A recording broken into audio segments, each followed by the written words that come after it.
Muy buenos días, yo soy el doctor Cuastumal y el día de hoy les vamos a explicar un poco acerca de la insuficiencia cardíaca.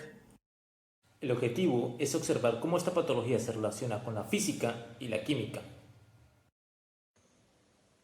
Hablaremos de algunas generalidades de la patología y la abarcaremos desde el caso clínico. Esto con el fin de reflejar la importancia de la física y la química en la medicina.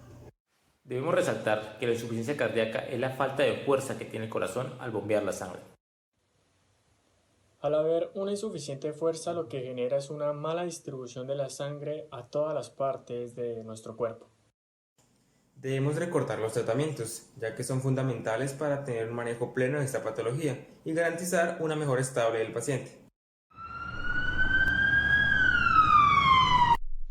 Muy buenos días, jóvenes internos. Hoy tenemos el caso de un paciente de 60 años que ingresó al servicio de urgencias a las 4 de la mañana. ¿Quién quiere hablarme del caso clínico? Paciente masculino de 60 años con antecedentes de tabaquismo y obesidad tipo 1. Ingresa al servicio de urgencias por un cuadro clínico de 2 días de evolución. Consiste en edema de miembros inferiores y superiores. Adicional, el paciente presenta dolor precordial y leve disnea que empeora con la actividad física o con el movimiento.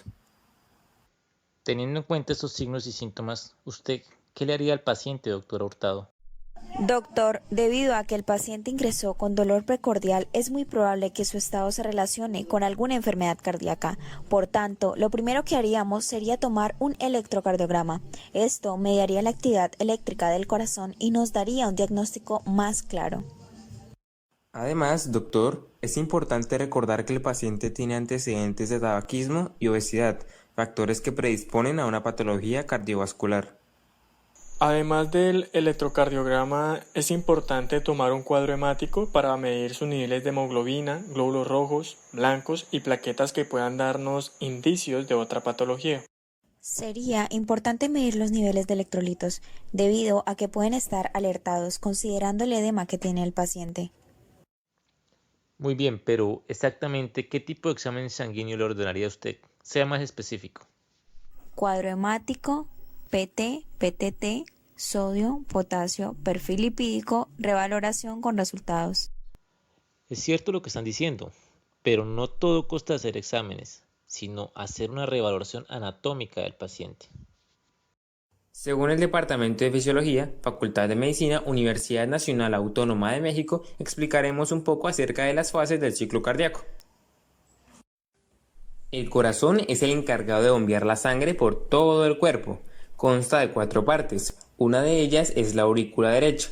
Por ella ingresa toda la sangre que es pobre en oxígeno y que ya ha recorrido por todo su cuerpo. Ingresa y luego pasa por un lugar llamado ventrículo derecho.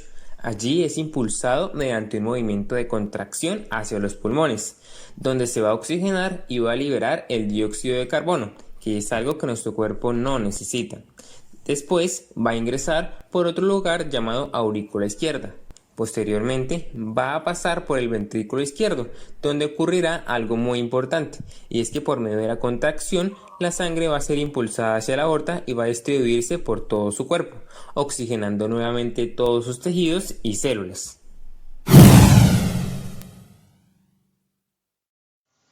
Ya que sabemos la función del corazón, ahora hablaremos de los resultados del electrocardiograma. En el electrocardiograma pudimos observar alteraciones importantes tales como onda R alta en el V5 a V6, onda S profunda en V1 a V2. Un descenso del ST y onda negativa en derivaciones laterales y una onda P ancha son claros signos de una alteración a nivel cardiovascular y muy posiblemente una hipertrofia. ¿Y cómo salieron los paraclínicos? Según los exámenes paraclínicos que se le realizó al paciente, pudimos evidenciar el descenso de los niveles de hemoglobina de 9.2 gramos sobre decilitro. Los niveles de glóbulos rojos fueron normales, al igual que los niveles de leucocitos de 11.400 milímetros cúbicos y de plaquetas de 173.000 milímetros cúbicos. Sin embargo, encontramos alteraciones en los niveles de colesterol y triglicéridos, una elevación considerable. Los tiempos de coagulación, a pesar que estuvieron con niveles normales, estuvieron muy al límite. Con esto, ¿qué podemos concluir? se debe hospitalizar, tener observaciones y realizarle un SGTT. ¿Qué se pudo observar en el ecocardiograma transtorácico? Al realizarse el ECO-TT se observó que el volumen de sangre que es expulsado por el ventrículo izquierdo era menor al que debería ser. Además se determinó que el grosor del músculo cardíaco en la región ventricular izquierda estaba aumentada, es decir, había una hipertrofia ventricular. Esta hipertrofia hizo que el corazón no pudiera funcionar adecuadamente, provocando que el corazón disminuyera la fuerza con la que inyecta la sangre, por tanto disminuye el flujo y la presión, haciendo que se activaran los mecanismos de compensación, lo cual explica la elevación de la tensión arterial y el edema del paciente. Además de los cuadros de leve disnea, al final se pudo diagnosticar una deficiencia cardíaca producida por hipertrofia ventricular izquierda. Señor Juan, por medio de los exámenes logramos diagnosticar que usted tiene una insuficiencia cardíaca, producto de una hipertrofia ventricular. Y como sé que no tiene mucho conocimiento acerca de esto, trataré de explicárselo de manera sencilla. Imagínese su cuerpo en forma tridimensional. Voy a explicarle paso a paso acerca de su patología.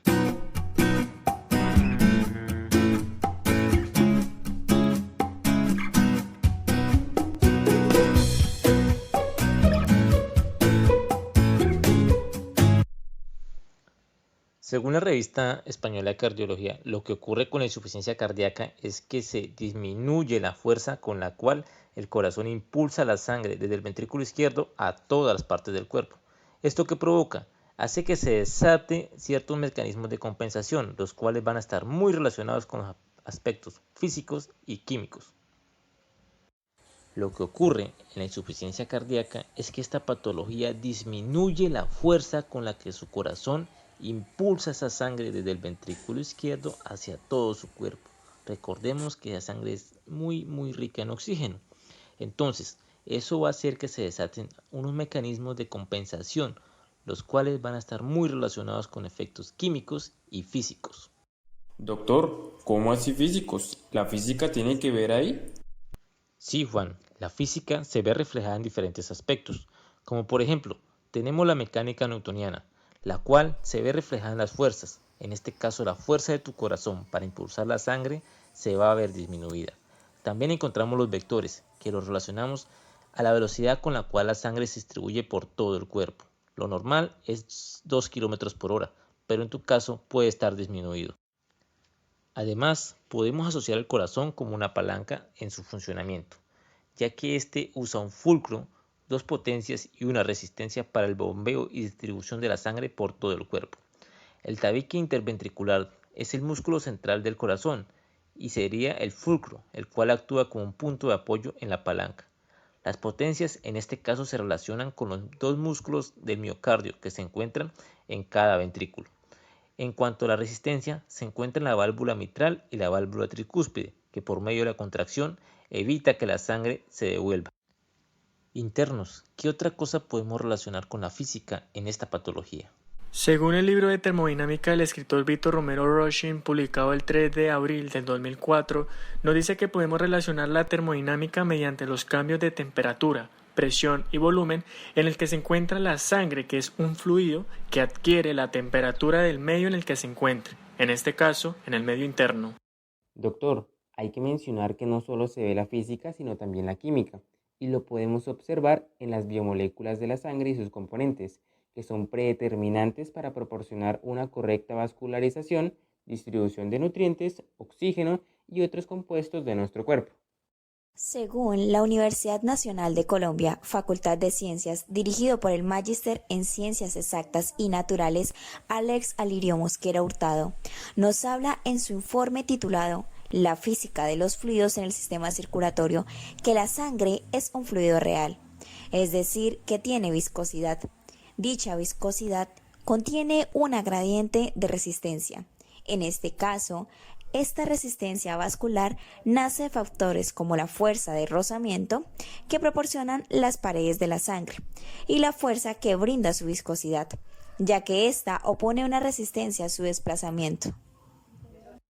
Según Enfermera Virtual, Colegio Oficial de Barcelona, la viscosidad de la sangre es variable, Por lo tanto, se ve modificada con factores como lo son dimensiones de su contenedor y el tipo de flujo que se contenga. Por ejemplo, cuando la velocidad de la sangre se incrementa, su viscosidad disminuye, haciendo que las células se ubiquen en el eje central preferiblemente. Tanto las células como el plasma son causantes primarios de que la viscosidad de la sangre no sea constante, como también lo es el diámetro del vaso. Un paciente con insuficiencia cardíaca cuenta con mecanismos de compensación. Dichos mecanismos le ayudarán a suplir su gasto cardíaco. Entre ellos podemos mencionar la ley de Frank-Starling y la activación del sistema renina-angiotensina-aldosterona. Exacto. De hecho, el libro llamado Tratado de Fisiología Médica del autor Wheaton Hall dice que cuando el cuerpo siente el déficit de gasto cardíaco y la disminución de volumen sanguíneo, se van a activar unos mecanismos de compensación llamados el sistema renina-angiotensina-aldosterona. Este sistema va a actuar sobre el riñón y sobre el hígado produciendo angiotensina 1, la cual hará que se produzca angiotensina 2. Y esta va a actuar en dos partes, en las arterias, que allí va a causar vasoconstricción, haciendo que se eleve la presión arterial. Y otro efecto será en la corteza suprarrenal. Allí se van a activar la secreción de aldosterona. Cuando se activa la segregación de aldosterona, va a provocar reabsorción del sodio. Y el sodio lo que va a hacer es que se reabsorba y se retenga líquidos, haciendo que el cuerpo no los pueda eliminar. Eso va a aumentar el nivel de volumen sanguíneo, lo que finalmente conlleva a una elevación de la presión arterial. La ley de Frank-Starling nos dice que el volumen sanguíneo que ingresa por diástole es proporcional al eyectado en la sístole, pero también nos habla de que las fibras musculares de dicho órgano tienen una propiedad elongativa. Siendo esto así, el corazón que trabaja bajo los efectos de vasoconstricción generados por la angiotensina 2 aumenta su trabajo, logrando en el peor de los casos ocasionar una hipertrofia cardíaca. Muy bien, ya sabemos con exactitud la patología de nuestro paciente Juan. Ahora vamos a mencionar los tratamientos que vamos a seguir.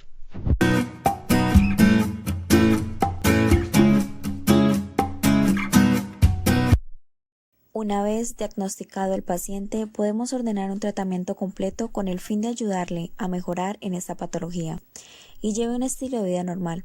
A continuación, describiremos los tratamientos que se ordenarán. 1. Al paciente se le dará de alta ciertas recomendaciones. 2. Dieta. Al paciente se le diagnosticó insuficiencia cardíaca.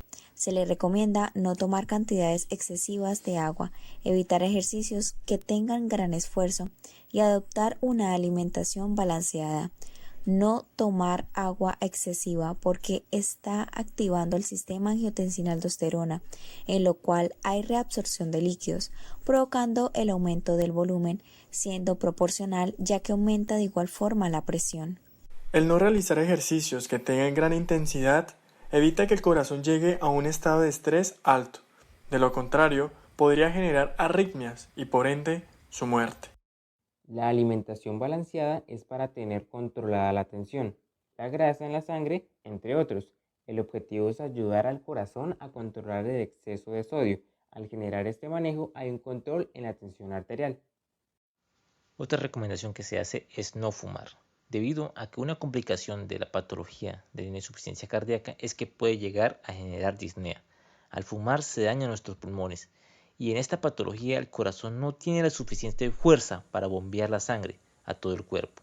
Por tanto, cuando lo haga necesita que los pulmones estén completamente sanos, porque si las arterias pulmonares están afectadas, no serviría de nada. ¿Por qué? Porque el intercambio gaseoso no sería adecuado. Por tanto, el suministro de oxígeno va a ser aún más insuficiente. Tratamiento farmacológico en casa, ASAS 100 miligramos vía oral cada 24 horas. También se le formuló un antiagregante plaquetario, debido a que los resultados arrojados por el electrocardiograma nos indicó que el paciente padece de una hipertrofia ventricular, lo que significa que podría entrar a fibrilar y ocasionar un cúmulo de sangre en dicho ventrículo.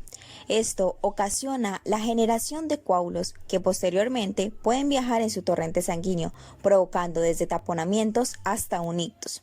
El antiplaquetario le ayudará a que dichos coágulos no se generen. Debido a que el paciente no maneja una dieta ordenada, es un paciente con obesidad grado 1, además de padecer un problema cardíaco como lo es la insuficiencia cardíaca. Se le formuló atorvastatina, que es un hipolipemiante.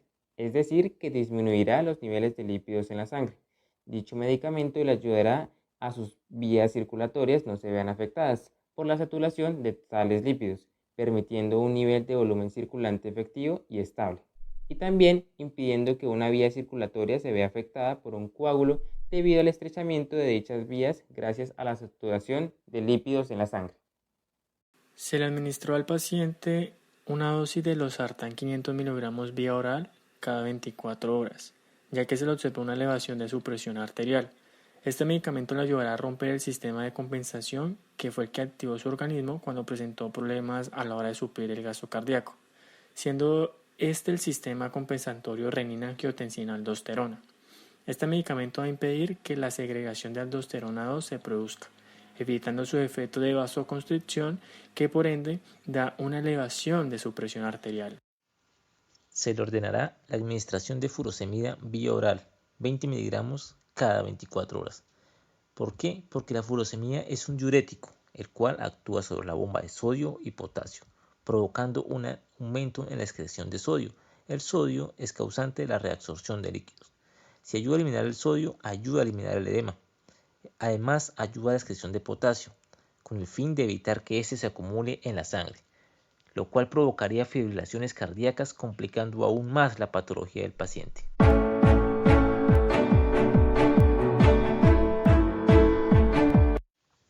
Muy bien, ahora, ¿alguno de ustedes sabe cómo hallo la fuerza desde el punto de vista físico? ¿Qué fórmulas se aplican en este caso? Doctor, sabiendo que nuestro paciente tiene insuficiencia cardíaca, sería bueno saber con exactitud cuál es la fuerza con la que late su corazón. Para hallarla, primero debemos saber que el diámetro de la aorta es de 2.5 centímetros y por lo tanto su radio es de 1,25 centímetros. Con este dato podremos hallar el área utilizando la fórmula pi por radio al cuadrado. Este valor tendrá que manejarse en metros sobre segundos. Debemos tomar la presión arterial de Juan y posterior a este debemos pasar los milímetros de mercurio a pascal, ya que esta es una medida de presión. Una vez obtenido todos los datos, debemos despejar la fórmula de Pascal, que es igual a newtons sobre metro al cuadrado. Operamos y finalmente tendremos la fuerza con la que late su corazón. Según la Revista Colombiana de Cardiología, la FEBI es una fracción de eyección del ventrículo izquierdo, es decir, el porcentaje de sangre eyectado en el ventrículo izquierdo en el momento que ocurre la sístole. La contracción como referencia de valor normal tiene que ser superior al 50%, y para hallar esta fracción se necesitan los valores del volumen diastólico final y del volumen sistólico final. Generalmente el volumen diastólico final está entre 100 y 120 y el volumen sistólico final entre 60. Tomaremos estos valores y haremos lo siguiente. El diastólico final lo restaremos con el sistólico final y este se divide sobre el diastólico final. Este resultado lo multiplicaremos por 100. Al realizar esto nos da un 50% de fracción de eyección, es decir, que del 100% de la sangre que entra por el ventrículo izquierdo, el 50% sale expulsada durante la contracción.